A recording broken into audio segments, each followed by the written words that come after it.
This is episode 10, part 2, recorded on May 4th, 2021. My guest today is Rabbi Marc Labowitz, the spiritual leader of Temple Adat or of Weston, Florida. In part 2 of this podcast, we discuss how Rabbi Marc, with my help, are able to solve the nation's and world's problem of divisiveness that is now so prevalent. Is it simple? I hope you listen and find out. So I guess my question is, we're going to make you, I don't know if anyone told you this, but part of the show is we're going to make you king of the universe, of the world, of the earth, not the universe, it's too big, the earth. So how do we pull back from the extreme, in your mind, from the extreme divisiveness that exists in so many, because it's not just politics, it's race, it's haves versus have-nots, it's all over the place, and it appears to be worsening. So now you're in charge. What do we do? So there is because you meditate, you're familiar with the principle of carry water, meditate, carry water. Right. So there's also, you can transpose that idea on the idea of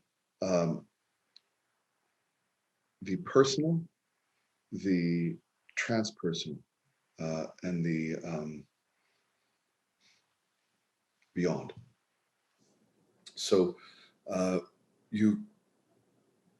think that what's happening, and when I say beyond, I mean the personal, the transpersonal, and then coming back to a different idea of personhood. So people now have not been free to express their identity. So you have a whole group of LGBTQ members of the LGBTQ community and people of color, Jews of color. There are many people who just haven't been able to express who they are as a member of these communities. And so that level of identity has been stifled, right? And so the worst thing that you can do for an identity is not to give it room to express itself, because then it drowns. And not only that, it comes back inflamed and hurt and needing to separate itself from everything else just so that it can be heard and seen and understood and validated. That's natural, right? And so that's where we are as a society now. So it's difficult for us to say, let's just go into the transpersonal. Let's drop our personal boundaries. Let's just forget about color and race and religiosity, nationality. When the truth is, everyone is crying out because they feel that their ethnocentric value in the world has no place. It's being trampled on. It's been trampled on, but everyone feels this way, right? Everyone equally. That's the one thing we share right now, is that everyone feels sort of unacknowledged and unheard, and certainly not welcome to the table. So everyone wants a seat at the table. So if we're there in real hyper personal or hyper personhood, if you would, then how do we move to the transpersonal, I think is what you're saying, because most of what we fret about, most of what we try to control is how our identity shows up in the world, right? Mm-hmm. And just let's self-refer for a moment. So if there's something about myself that I don't like, I don't want you to see it, right? I don't want you to know that I get easily annoyed, or that when my blood sugar is low, I'm cranky, or that, every once in a while I forget what to say, or these are, everyone has their own personal weaknesses. We call them dwarves, right? We dwarf them and we send them off to Never Never Land, right? Where we sent off Dopey and Sleepy and Grumpy and the rest of the dwarves, right? And not to offend, people who are dwarves. That's just the Mother Goose, or that. What is that parable? Who wrote that parable? Is it Mother Goose? But I'm not sure. I don't know. It was Thoreau. So hobgoblin. Who uses those words anymore? So, anyways, this idea is that if I'm only presenting to you what I'm comfortable presenting to you, then I'm holding up sort of a falsity. I'm holding up this identity that is not really true. And to balance that and to present it requires a lot of my energy. To hide who Oh I'm yeah, uncomfortable being requires a lot of energy. It yeah. disturbs meditation. It disturbs the very fabric of our behavior, throughout the day. So that being said,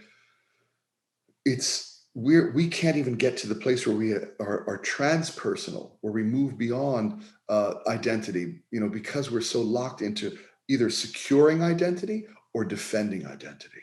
And once we move past that, we can then come back to a place where, we can drop some of our identities and just move into a place of real transpersonal love. And then once we do, then we can revisit personhood in a way that's respectful and embracing and inclusive, which is really what we want. So you're saying, hey, let's clean up our own act first, and then after that, we can, we have a chance at I don't want to say friendliness, but we'll call it peace, something like that, and humanity. Because I've thought about this quite a bit last 4 or 5 years. And if I was king of the earth, what would I do to solve this horrible, horrible problem, which every so often comes to a horrible, end. Like I was just thinking January 6th at the Capitol building, and I think it's just a lack of communication. I think really, I don't want to oversimplify it, but people don't know how to speak to each other.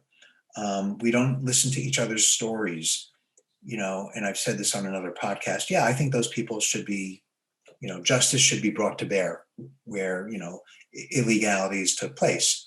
But on the other hand, I still think, we have to understand, well, why did that happen? Those people were ignored. And then, of course, it was amplified by, our former president, et cetera, et cetera.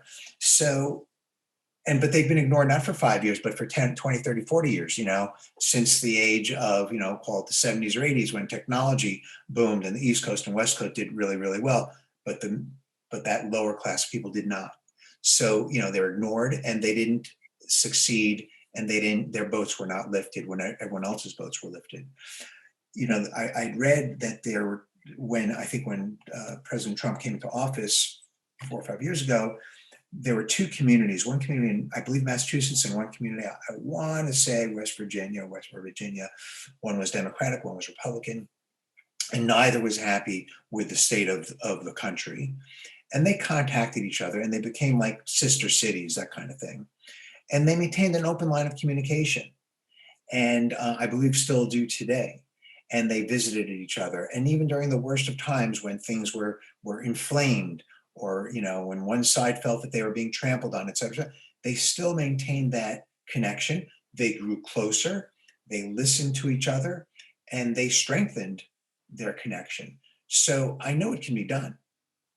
And I use I use the Compassionate Listening Project, but I use those as the models for, instead of being out here, but slowly, we don't have to agree, but we can be civil.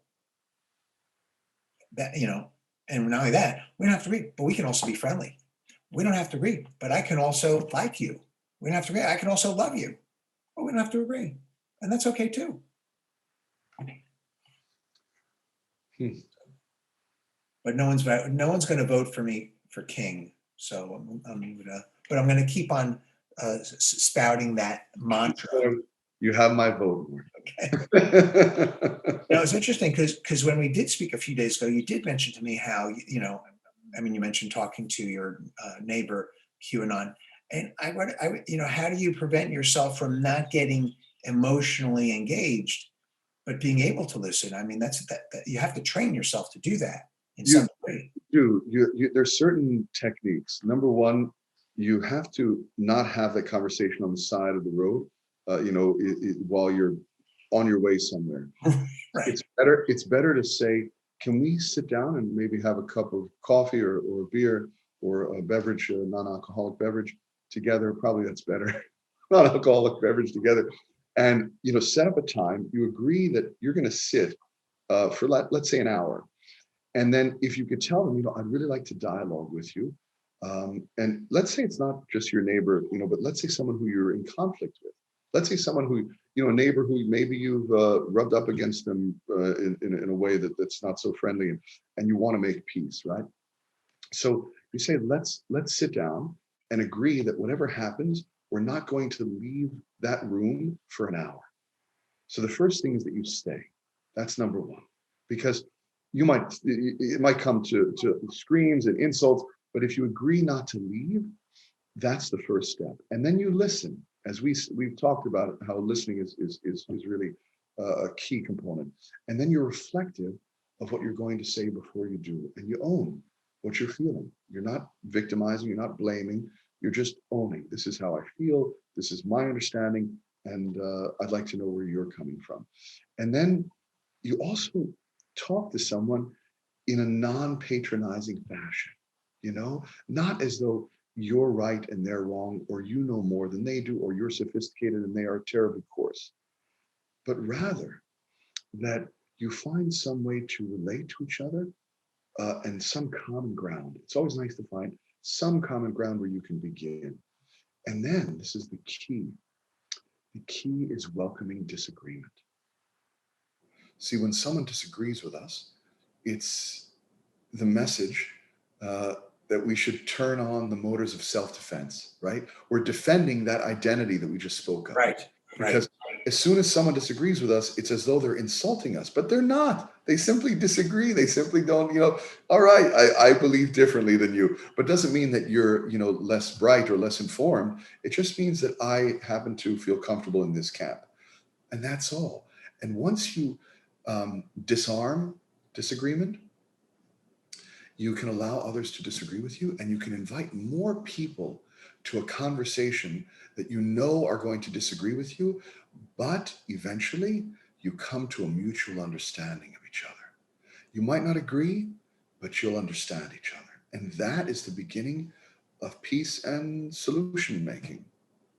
Yeah, beautiful and brilliant. What I like most about, well, I like a lot of things about that, but this concept of set aside a separate, let's deal with this, let's talk this through, et cetera, but let's not do it as we're passing each other in the elevator or texting with big capital letters or emojis. Let's set a time. If this is important, then let's set a time for it. And I think this is true in marriage, in dealing with children, in any relationship, which is let's set a time so we can do this, not, well, I'm typing while I'm listening to you. Yeah, that kind of thing, which is what we've allowed ourselves to do. So I love that. And there's a lot of things that you mentioned that really they touch upon in this Compassionate Listening Project group. It's not a commercial for them, but there's a whole variety of steps that you go through when you're listening to someone, to not to disengage or not to prevent fighting, but just so you can be understood and they can be understood. Whether you like them or love them afterwards, that's another story. But just so that at least we can, be clear about it. So, what do you do? Let's say in the middle of the day, you're driving, you're on, the highway, or something comes up that irritates you, annoys you, you're angry or irritated. Do you have a technique that you use to address that, or something you might advise, a congregant to do in that situation? I would love to advise you, but the truth is I fail miserably at it. When someone, I just had a conversation just last week where, I was accused of forgetting something, and I was, and although I knew that I didn't forget it, and instead of, saying, let's table this for when we're less accusatory, and when we could just sit down and discuss how we're feeling, because I deal in feelings. I'm not an investigator. And if we are feeling something, let's feel it.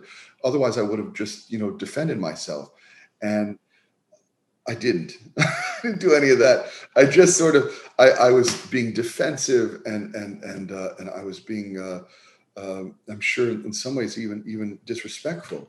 And it's not like me to do that. And when that conversation was over, I knew that it was a failure. And the trouble is, we can know all of these things conceptually, but unless we practice them, it really doesn't serve us very well. And there are certain people that I have to tell you that I'm a little afraid of conversing with, because, they touch my buttons of reaction so strongly that I'm afraid that I'll lose myself. And that right there, again, is me trying to hold up my identity as this calm, got it together rabbi who never loses his cool. And that's not human. And so I think that if I can let go of my need to be that, then I can address some of these conversations that I really feel might touch me in ways that I want to avoid. Those are things within myself that I don't want to see or acknowledge. And after 20 years, there's been one or two of those conversations where I'm like, oh, maybe we shouldn't talk right now, But Maximum two, just two, I think. it's true. I think maybe one or two or three. But the truth is that they stay with me, and I think, when am I going to call that person? When am I going to revisit that? So, am I a proponent of dialogue? Absolutely. Has it been effective for me? Absolutely. Have I failed miserably? It's true. And can I learn in the future more? I certainly hope to. So that's that I can't I feel unworthy of giving advice on something that I haven't fully mastered yet. So that's probably why I responded in the way that I did to you. Right. No, it's an honest response. It's a brilliant response, and the fact that you even kind of look back and go, I could have done that differently. Hey, join the crowd of humanity. Um, what I try to do is, there's just basic breathing. Take a break, take 3 seconds, 5 seconds, a couple of breaths, that kind of thing. Feel where the stress is coming from. Not so much to deal with the situation or the anger. They cut me off. She yelled at me. Not so much that, because the issue is not that. The issue is how I deal with it. I allowed myself to be triggered. Well, why? Because of habit. The last 10,000 times someone cut me off or someone talked to me rudely, that's what I did. So I'm doing it again. So how do we break that habit is the question. You also mentioned, which I agree with, I think I'm fair. I think I'm this. I think I'm that. And when someone has a conversation with me, maybe emotional, where they attack that, you're not being fair. What do you mean? Let's go. So because I'm the greater my irritation and annoyance is a reflection of the strength of the grasping to who I think I am. Yeah. Yeah. So that's kind of what I do. Is whether I succeed or fail, that's another story. But I'll make my attempts to, after I've trained my mind and to do my best. But whatever I do, I kind of look at it and go, well, that didn't go well, or it could have gone better. Well, yeah, that's because they pressed on this button. What's the button? The button is, I felt I'm dealing with them fairly. I felt like I wasn't being rude. I felt whatever it is. That's the expectations and requirements I have of myself. That's how I view myself. And they were trampling on that. So maybe that grasping is not so, so it's not so much about, so it's more about the grasping tightly that creates that level of discord in me. So that's kind of what I try to do as I look back at that, which kind of what you were talking about. The good news is that at least we see where the minds are in our mind field.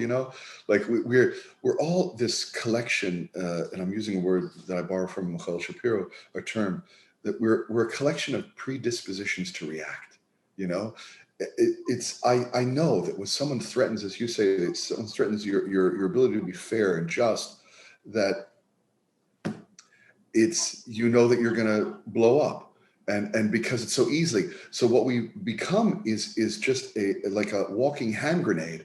certain if you pull this button in a certain way, I'm going to lose my composure, and it threatens not only my temperament but my relationships with people, and also my ability to have faith in myself as someone stronger than that. And I want to be stronger than that. Like I want to be more than just, as we say, and I keep going back to brachot because that's my way. There's a bracha we all say in the morning, and I'll say this in the feminine because your friend, and my mother, Rabbi Shani Labowitz, brought us the language of the feminine. It's important that we also balance out our prayers with that.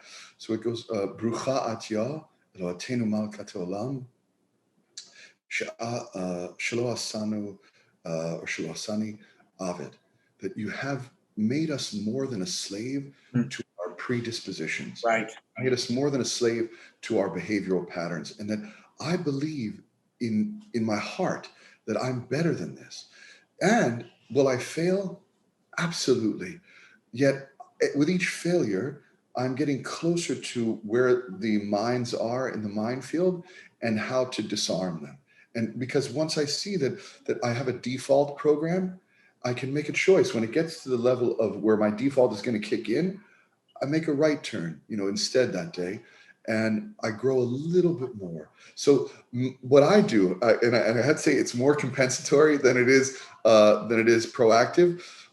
If I find that I'm doing that, I'll stop the conversation, and then I'll call that person either a moment later or the next day, and I will say, I could have done that better, and I want to apologize.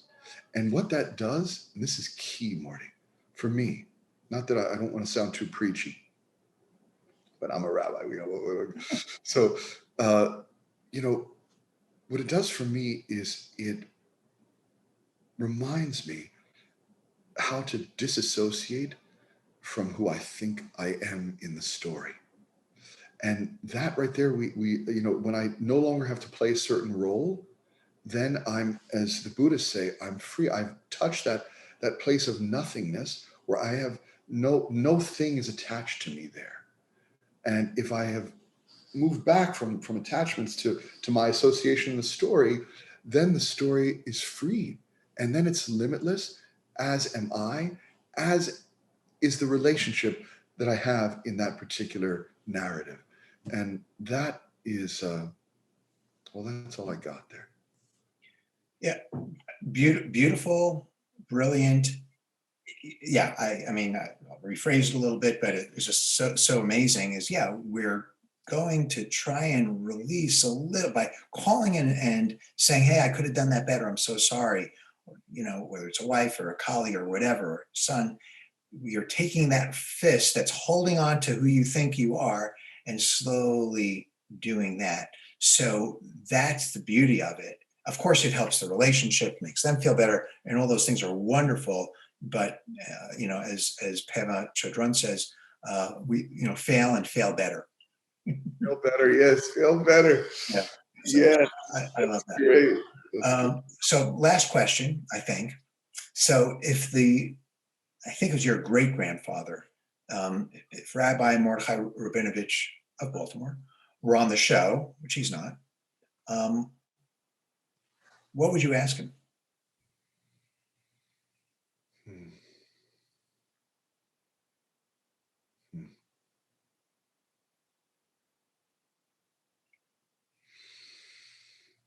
How am I doing? I feel like because I really didn't know him. And when we think of our relatives who've gone, think of them as, in the Yiddish, as gut to betrin. Like they watch out over us. They watch out for us. And they become like representatives for us in the world above. We have, as Jews, we have this thing where there's like, we're all lawyers, and there's some sort of a court in the heavenly realms, and we're like defending your life with Mel. What's his name? What is that? Who else? Al Brooks. Al Brooks, not Mel Brooks. Different Brooks. Mel Streep and Al Brooks. So that we're always defending our lives. And so when I think of someone who I know I would have really had a great respect for, and I really would have loved to converse with him. I'd love to know about his life and who he was. And there's so many questions there. I would really, for that, I would need an interview, like what we're doing now. We need a podcast for that. Yet at first, I would just want to know that I've done all right by his standards. And I know that those standards have certainly been updated, since he left this world. But still, I think of the same thing when I think of my mother. You know, I think of her, Oliver Shalom, and her artwork is everywhere Hmm. in my house. It just the whole house is a shrine to her, except for this piece here. This is actually bought by my parents when they first were married, and I was a very young child, and they went to Israel. We all went to Israel, and they found that there, and they couldn't afford it. But one of our relatives, I think it was Dod Avram, said to them, you need to buy that. When you come to Israel, if you find a work of art that you like, just spend a little bit more for it. Back then, this was, God, it must have been 47 years ago. That was $200. And for us at the time, it was a lot of Of money. course. And so they did it. And now it's become a family heirloom. So anyways, Yeah. I digress. No, no, Tangent. no, no. Good digression. So, because I don't usually answer the question that I ask the guests, but I thought for myself, because we have this relationship, we're both named after the same, as you called it, tzaddik or great man, holy man. I would ask him, how was he able to maintain his state of mind during the Holocaust when he was, not just part of the Holocaust, but he was at such great risk while saving others' lives? It's kind of, and he's not the only one. There are many people that have done this, non-Jews, Jews, from all backgrounds. And it's kind of like, house is on fire, fireman runs in, risks his life to go save. Same thing. How do you get there? How do you get to that state of mind? And that's always something that I strive for. So that would be my question. Maybe I'll get him on the show. You never know. What do you think his answer might be? I think based upon what you said earlier in the conversation, that that doesn't just happen. Some people are born like that, I guess. But I think he trained himself as a practicing, religious, intentional Jew. And what it means or as a human, not just as a human being. And all of that training came together that allowed him to do that. Because when I look at all the great masters, whatever it's in Judaism, Christianity, Hinduism, Buddhism, they didn't just wake up 73 years old and like, oh, they're a great man. No, they put in the time. Yeah. So yeah, that's my hypothesis. But anyway, something to think about. Anyways, thank you very much.